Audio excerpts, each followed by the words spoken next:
কয়েকদিন আমাদেরকে নিস্তার দেন। কিন্তু আপনার আমি যে না করেছিলাম খড়ির ভাটা চলবে না, খড়িভাড়ার বিপক্ষে না, এগুলোতে আপনারা রেড করেন, আমাদের কোনো আপত্তি নেই। খড়িভাড়া ভেঙে দেন, আপনি খড়িভাড়া ভেঙে দেন, ফাইন করেন। স্যার বলি খড়িভাড়া ভেঙে দেন, ভেঙে আপনাকে অনেক ছবি দিচ্ছি আমি খড়িভাড়া, সেগুলো ভেঙে দেন, চুরমার করে দেন। আমার অভিযান চলতেছে না, আমরা খড়ির ভাটাগুলোকে আগে টার্গেট করেছিলাম, ঠিক আছে। এখন আপনার হাইকোর্ট আমাদেরকে যেহেতু একটা আদেশ দিয়েছে, আমরা কিন্তু বসে থাকলে চলবে না। আপনারা হাইকোর্টকে যদি কনভিন্স করতে পারেন, হাইকোর্ট যদি আমাদেরকে অন্যরূপ আদেশ দেয়, তখন আমরা হাইকোর্টের আদেশ মধ্যে চলবো নিঃসন্দেহে। আমরা হয়েছে আইনের আদেশ মধ্যে কাজ করি, হাইকোর্ট সুপ্রিম কোর্ট তাদের আদেশ মধ্যে কাজ করি।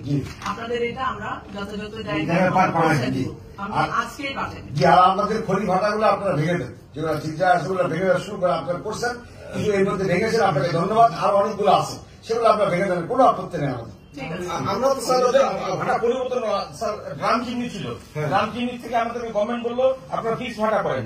2000 সালে আমরা ফিক্স ভাটা করলাম, তারপরে গভর্নমেন্ট বললো আপনারা জিগজ্যাগ করেন, আমরা জিগজ্যাগ করলাম। এখন আমাদেরকে যদি নতুন করে প্রযুক্তি গভর্নমেন্ট আমাদের করতে বলে, আমাদের বলবো না, সেটা করবো। গভর্নমেন্ট তো আমাদের কিনতেছে। আরেকটা হচ্ছে আমি আপনাদের সাথে বসবো, আমরা কিভাবে পরিবেশ বান্ধব উপায়ে আপনার এই কনস্ট্রাকশনের জন্য ইট প্রস্তুত করতে পারি, সেটা নিয়ে আমি একটা কর্মশালা করবো।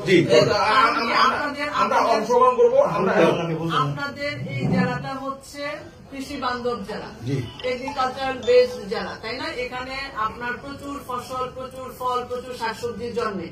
এগুলা যেন মাটিটা ঠিক থাকে, এটা আমার যেমন চাওয়া, আপনাদেরও চাওয়া, কারণ আপনারা এই জেলার বাসিন্দা, তাই না? তো আমরা সবাই মিলে একটা উপায় বের করব এবং পরিবেশ বান্ধব সামগ্রী যেন আমরা এই পরিবেশ ক্ষতিকর সামগ্রী থেকে আমরা ওখানে শিফট করতে পারি। আমি আপনাদের সহযোগিতা চাই এবং আপনাদের সকলের মতামত নিয়ে যেন আমরা একটা কাজ শুরু করতে পারি, সেই ব্যাপারে আমার একটা কর্মশালা করার ইচ্ছা আছে। আশা করি যে সবাই আমরা ওকে, ঠিক আছে।